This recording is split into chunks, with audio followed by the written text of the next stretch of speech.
Tired of spending countless hours on UI design?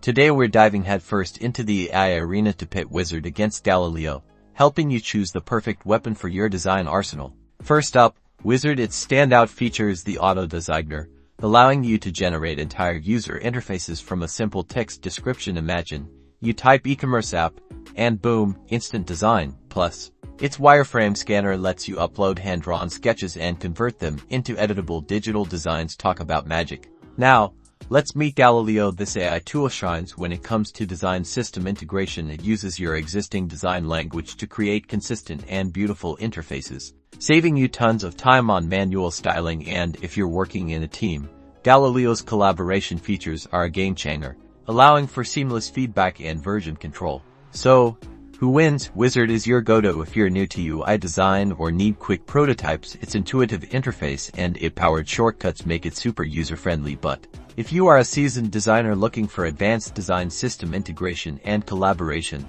Galileo takes the crown. Ultimately, the best tool depends on your individual needs and experience level. Try out both Uizard and Galileo to see which one clicks with your workflow. Don't forget to like this video and subscribe for more AI design showdowns.